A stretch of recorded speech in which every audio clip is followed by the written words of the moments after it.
प्रधानमंत्री मोदी ने राष्ट्र के नाम संदेश में आज पाकिस्तान को सबसे बड़ा संदेश दिया। प्रधानमंत्री मोदी ने कहा कि टेरर और टॉक एक साथ नहीं चल सकता। टेरर और साथी फ्रेंड एक साथ नहीं हो सकता, वैसे ही पानी और खून एक साथ नहीं बहेगा। प्रधानमंत्री नरेंद्र मोदी ने ऑपरेशन सिंदूर पर कहा कि ये अभी स्थगित हुआ है, खत्म नहीं हुआ है। जरूरत पड़ी तो पाकिस्तान ने अगर उकसाया तो भारत उसका करारा जवाब देने से पीछे नहीं हटेगा। सुनिए। भारत की आक्रामक कार्रवाई के बाद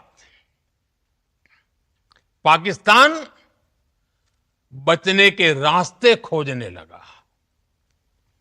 पाकिस्तान दुनिया भर में तनाव कम करने के लिए गुहार लगा रहा था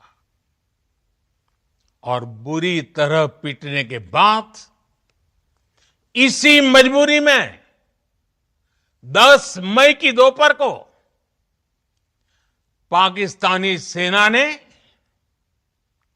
हमारे डीजीएमओ को संपर्क किया। तब तक हम आतंकवाद के इंफ्रास्ट्रक्चर को बड़े पैमाने पर तबाह कर चुके थे। आतंकियों को मौत के घाट उतार दिया गया था। पाकिस्तान के सीने में बसाए गए आतंक के अड्डों को हमने खंडहर बना दिया था। इसलिए जब पाकिस्तान की तरफ से गुहार लगाई गई, पाकिस्तान की तरफ से जब ये कहा गया कि उसकी ओर से आगे कोई आतंकी गतिविधि और सैन्य दुस्साहस नहीं दिखाया जाएगा, तो भारत ने भी उस पर विचार किया। और मैं फिर दोहरा रहा हूं, हमने पाकिस्तान के आतंकी और सैन्य ठिकानों पर अपनी जवाबी कार्रवाई को अभी सिर्फ स्थगित किया है। आने वाले दिनों में हम पाकिस्तान के हर कदम को इस कसौटी पर मापेंगे कि वो क्या रवैया अपनाता है। भारत का मत एकदम स्पष्ट है। टेरर और टॉक एक साथ नहीं हो सकते। टेरर और ट्रेड एक साथ नहीं चल सकते और पानी और खून भी एक साथ नहीं बह सकता। हमारी घोषित नीति रही है, अगर पाकिस्तान से बात होगी तो टेररिज्म पर ही होगी।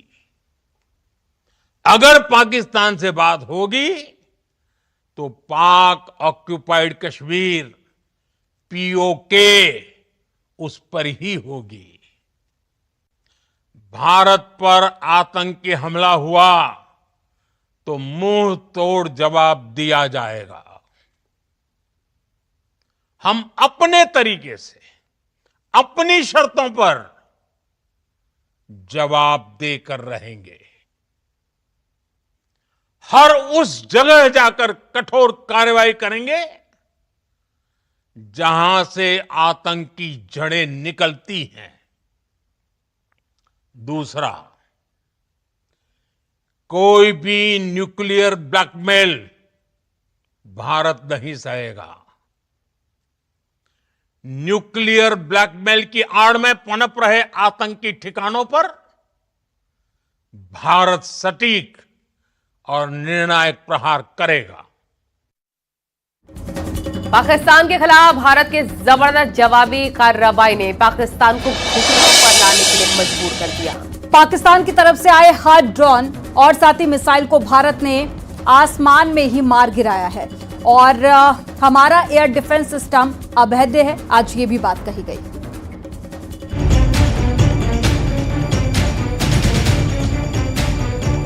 ऑपरेशन सिंदूर में भारत के जरिए पाकिस्तान के खिलाफ अब तक जवाबी हमले की जानकारी भारतीय सेना ने दी। भारतीय सेनाओं के ऑफिसर ने बताया कि 7 मई को पाकिस्तान में आतंकी ठिकानों पर हमला किया गया, जिसके बाद पाकिस्तान की सेना ने आतंकियों का साथ दिया। हमारी लड़ाई आतंकवाद और आतंकियों के खिलाफ है, पाकिस्तान के खिलाफ नहीं। पाकिस्तानी सेना ने आतंकवादियों का साथ देना उचित समझा और इस लड़ाई को अपनी लड़ाई बना ली। इस परिस्थिति में हमारी जवाबी कार्यवाही अत्यंत आवश्यक थी और इसमें उनका जो भी नुकसान हुआ वे खुद इसके लिए जिम्मेदार हैं। सेना ने साफ तौर पर बताया कि पाकिस्तान समर्थित आतंकवादी भारत में लगातार मासूमों को निशाना बना रहे थे, लेकिन पहलगाम तक उसके पाप का घड़ा भर चुका था। 2024 में जम्मू सेक्टर में शिवखोरी मंदिर को जाते हुए यात्री और इस साल अप्रैल में पहलगाम में मासूम पर्यटक इस खतरनाक ट्रेंड के विशेष उदाहरण हैं। पहलगाम तक पाप का ये घड़ा भर चुका था। भारतीय सेना ने बताया कि पाकिस्तान ने PL-15 मिसाइल का इस्तेमाल किया था, चीन में बने कामिकेज ड्रोन को मार गिराया था। भारत के एयर डिफेंस सिस्टम ने शानदार काम किया। सेना ने बताया कि हमारा एयर डिफेंस सिस्टम अभेद है। न्यूज़ 18 के लिए ब्यूरो रिपोर्ट।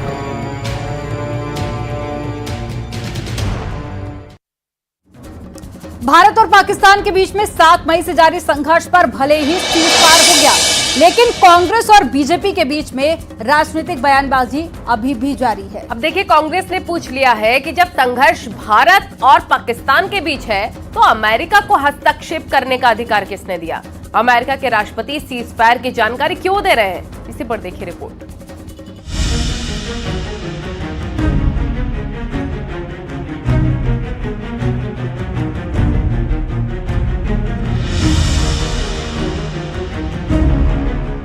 बीजेपी भले ही सेना के पराक्रम को लेकर पीएम मोदी के नेतृत्व की सराहना कर रही है, लेकिन कांग्रेस इस पर हमलावर है। यूपी कांग्रेस अध्यक्ष अजय राय ने पूछा कि पूरा देश हैरान है कि अचानक सीज फायर क्यों हुआ, अमेरिका का इसमें रोल क्या है? और यूएस अमेरिका के द्वारा ये देश मोदी जी चला रहे हैं, प्रधानमंत्री वो हैं और सूचना अमेरिका के द्वारा आ रही है।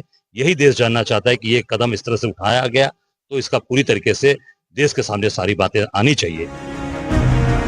डिप्टी सीएम केशव प्रसाद मौर्य ने कांग्रेस को नसीहत दी है कि इस मुद्दे पर राजनीति न करे, क्योंकि ये राष्ट्रहित से जुड़ा हुआ मामला है। इस प्रकार की बयानबाजी कर रहे हैं, घटिया राजनीति कर रहे हैं और भारत की सेनाओं ने जो विजय की पताका फहराई है उनका अभिनंदन करने की जगह जो माननीय प्रधानमंत्री श्री नरेंद्र मोदी जी के निर्णायक नेतृत्व में सरकार ने फैसला किया कि सेना को पूरी छूट दी जा रही है। आसान समय तरीका सेना तय करे, लेकिन हमें देश के दुश्मनों को सबक सिखाना है, मिट्टी में मिलाना है, जहन्नुम में पहुंचाना है, वो पहुंचा दिया। कांग्रेस सांसद इमरान मसूद का कहना है कि जब सेना अपना पराक्रम दिखा रही थी तो अचानक सीज फायर क्यों हुआ? कश्मीर के मुद्दे पर अमेरिका बात क्यों कर रहा है? पूरा देश जानना चाहता है पहलगाम के कातिलों का क्या हुआ, कहाँ है वो पहलगाम के कातिल? उनका मारा जाना जरूरी है। सेना ने घुस करके पाकिस्तान के अंदर जवाब दिया था और अचानक एकदम ब्रेक लग गया, तो पता तो चलना चाहिए देश को कि क्या हुआ है। मंत्री ओपी राजभर ने सीज फायर को लेकर विपक्ष पर पलटवार किया है। राजभर ने कहा कि विपक्ष ने मान लिया है कि उसको बस विरोध करना है, चाहे सवाल देश की सुरक्षा का ही क्यों ना हो। लोगों ने ये मान लिया कि विरोध करना है। दुनिया के तमाम देशों को मिला करके अलग अलग संगठन बने हुए हैं, तो उसमें कुछ शर्तें हैं जो भारत को भी उन शर्तों को मानना है। और हमारे देश के प्रधानमंत्री जी ने जो कदम बढ़ाया, एक सराहनीय कदम था।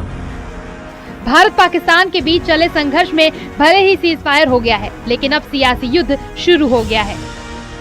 न्यूज़ 18 के लिए ब्यूरो रिपोर्ट।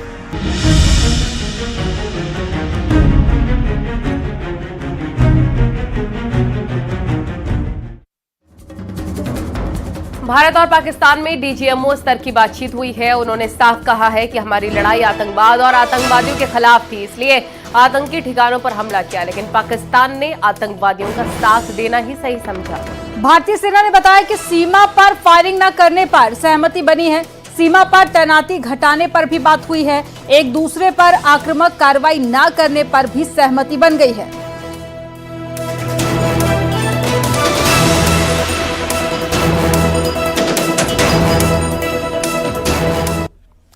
ऑपरेशन सिंदूर को लेकर भारत ने पाकिस्तान को मुंहतोड़ जवाब दिया है और बीजेपी की तरफ से प्रेस कॉन्फ्रेंस की गई, जिसमें कहा गया कि पहली बार किसी न्यूक्लियर कंट्री को घर में घुसकर जवाब दिया गया है। पाकिस्तान जब घुटनों पर आ गया तब भारत की शर्तों पर सीज फायर हुआ है।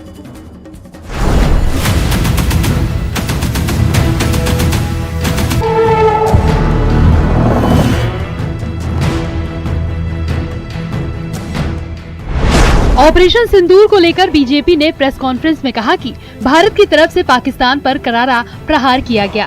बीजेपी प्रवक्ता संबित पात्रा ने दावा किया कि भारत ने राफेल से पाकिस्तान पर जबरदस्त हमला किया। जिस समय 6 और 7 के रात के बीच ये पूरी कार्यवाही हो रही थी, राफेल विमान द्वारा स्काल्प और हैमर मिसाइल्स के माध्यम से 23 मिनट के अंदर 23 मिनट्स के अंदर एक विंडो था, जिस विंडो के अंदर ये 9 के 9 आतंकवादी ठिकाने उन्हें ध्वस्त कर दिए गए। 23 मिनट में पूरा विश्व ने देखा। बीजेपी ने बताया कि पहली बार विश्व में किसी देश ने पाकिस्तान जैसे न्यूक्लियर देश को उसके घर में घुसकर जवाब दिया। पहली बार विश्व में किसी देश ने एक न्यूक्लियर कंट्री के अंदर घुस करके उनके एयर बेसेस को समाप्त करने का काम किया। पाकिस्तान एक न्यूक्लियर कंट्री है, उसके अंदर घुस करके उनके एयर बेसेस को 20% पाकिस्तान के एयरफोर्स के इंफ्रास्ट्रक्चर को भारतवर्ष ने नाकाम कर दिया। यूपी में जल शक्ति मंत्री स्वतंत्र देव सिंह ने कहा कि पाकिस्तान त्राहिमाम कर रहा था, इसीलिए सीज फायर किया गया। युद्ध से दोनों देशों को नुकसान होता। जो भी आतंकवादी संगठन ऐसे थे, उनके सभी कैंप, जो ट्रेनिंग कैंप थे, लगभग ध्वस्त कर दिए गए और पाकिस्तान त्राहिमाम कर रहा है। और अच्छी बात है, कम से कम युद्ध नहीं होता। युद्ध में दोनों देशों का नुकसान होता है, जन की हानि होती है। मंत्री जयवीर सिंह ने कहा कि ऑपरेशन सिंदूर अभी सिर्फ होल्ड पर है। पाकिस्तान ने अगर फिर हमला किया तो इस बार करारा जवाब मिलेगा। ऑपरेशन सिंदूर को स्थगित किया है। जो भी निर्णय भारत सरकार के थे, क्या वो जल्द समझौता करने का हो कि अन्य लगातार अविरल निर्णय लिए गए, उन सब पर, उन सब स्टैंडों पर भारत सरकार आज भी कायम है। ऑपरेशन सिंदूर पर भारत के एक्शन और पाकिस्तान के हमलों के मुंहतोड़ जवाब पर बीजेपी नेताओं ने सेना के शौर्य को सलाम किया। न्यूज़ 18 के लिए ब्यूरो रिपोर्ट।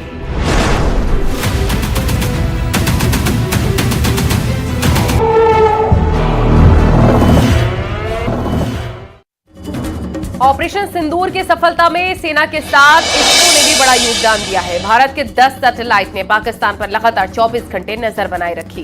पहलगाम हमले के बाद में भारतीय सेना ने पाकिस्तान को सबक सिखाया है। फिर तीनों सेनाओं ने कैसे आतंकी ठिकानों को ध्वस्त किया है, आपको रिपोर्ट में दिखाते हैं।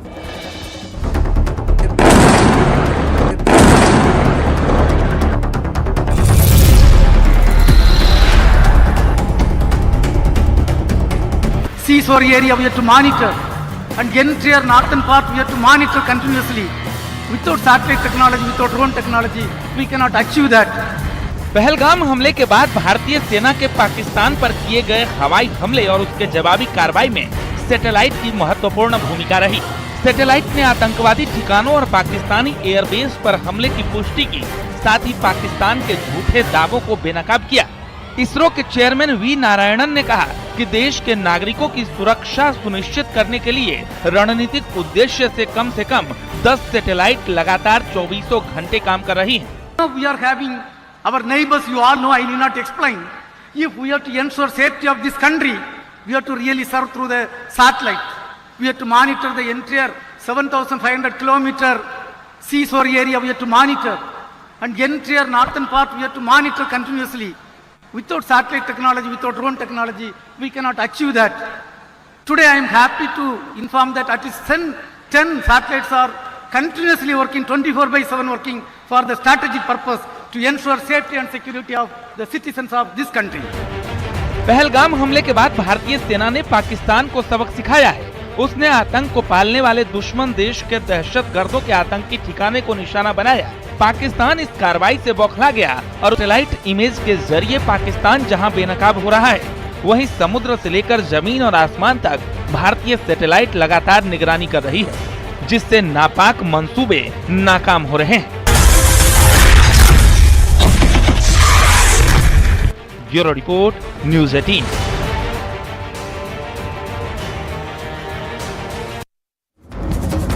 यूपी में नेपाल बॉर्डर से सटे जिलों में 350 से अधिक अवैध कब्जों पर प्रशासन का बुलडोजर चला है।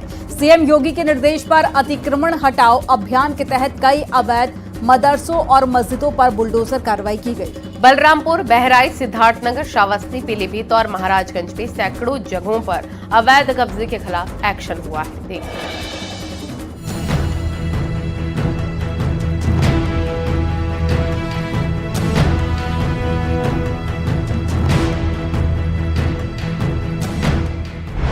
महाराजगंज में नेपाल से सटे इलाके में अवैध जमीन पर प्रशासन का बुलडोजर चला।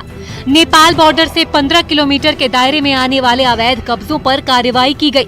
कुल 37 मदरसे अवैध पाए गए। 5 मजार और 24 मदरसों पर बुलडोजर एक्शन कर ध्वस्त किया गया। पीलीभीत में अवैध मस्जिद, मजारों और मदरसों पर लगातार बुलडोजर एक्शन दिख रहा है। एक मस्जिद, 12 मजारों को ध्वस्त किया गया। भतपुर में मस्जिद कमेटी ने सरकारी पट्टे की जमीन पर बनी अवैध मस्जिद को अपने हाथ से तोड़ दिया। इसको लेकर मस्जिद कमेटी को नोटिस भेज दिया गया था। बहराइच में अवैध मदरसे पर बुलडोजर एक्शन जारी है। यहां पंचायत भवन की जमीन पर अवैध कब्जा करके बनाए गए मदरसे की बिल्डिंग पर बुलडोजर चला। नवाबगंज क्षेत्र के जमादार गांव में ये मदरसा बना था। बहराइच के बॉर्डर क्षेत्र में अब तक 9 मदरसे सील हो चुके हैं। इंडो नेपाल बॉर्डर पर अवैध मदरसों के खिलाफ एक्शन पर एसपी सांसद मोहिबुल्लाह नदवी का कहना है कि अवैध मदरसों को रेगुलराइज किया जाना चाहिए।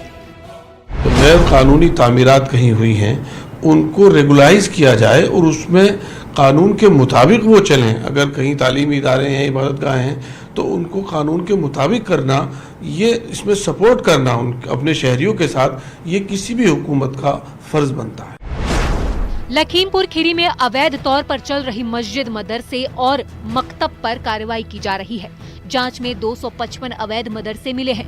डॉक्यूमेंट चेक करने के बाद बुलडोजर एक्शन किया गया। एक मदरसे पर बुलडोजर एक्शन हुआ, वहीं 3 अवैध मस्जिदों को पुलिस ने बंद भी करवाया।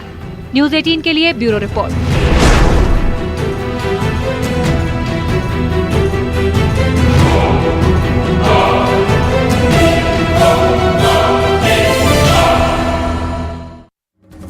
वहीं गोरखपुर में सीएम योगी ने जन कल्याणकारी योजनाओं की बड़ी सौगात दी है। सीएम योगी ने मॉडर्न अर्बन फैसिलिटेशन सेंटर और senior citizen day care centre का लोकार्पण किया। दोनों योजनाएं गोरखपुर को स्मार्ट शहर बनाने की दिशा में एक बड़ा कदम मानी जा रही हैं। आपको रिपोर्ट दिखाते हैं। सीएम योगी ने गोरखपुर शहर को 2 बड़ी जन कल्याणकारी योजनाओं की सौगात दी। शहर के सिविल लाइन क्षेत्र में बने अत्याधुनिक अर्बन फैसिलिटेशन सेंटर और senior citizen day care centre का लोकार्पण किया। दोनों योजनाएं गोरखपुर को स्मार्ट शहर बनाने की दिशा में एक बड़ा कदम मानी जा रही है।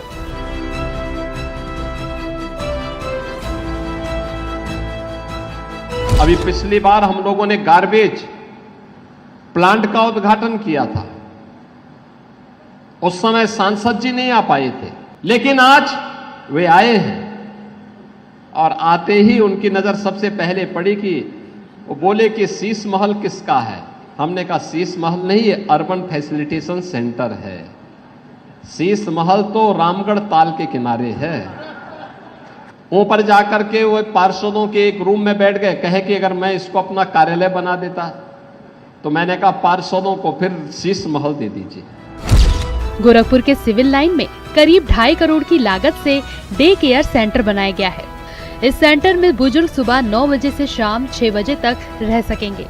इस डे केयर सेंटर में बुजुर्गों के लिए लाइब्रेरी, इंडोर गेम, योग हॉल और कैफेटेरिया बनाया गया है। ब्रिटेन ने लगभग 200 वर्षों तक भारत पे शासन किया। उस ब्रिटेन को पछाड़ करके दुनिया की 5वीं बड़ी अर्थव्यवस्था 2022 में भारत बना था और आज हमारा देश जापान को पीछे करते हुए दुनिया की 4थी बड़ी अर्थव्यवस्था बना है। इसके लिए हम प्रधानमंत्री मोदी जी का,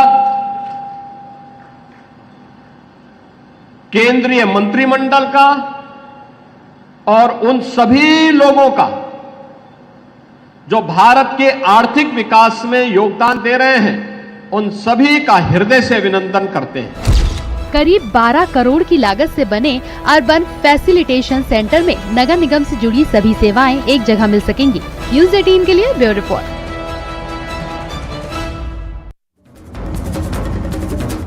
और यहाँ वक्त हो गया एक छोटे से ब्रेक का, लेकिन न्यूज़ 18 पर खबरों का सिलसिला लगातार जारी है।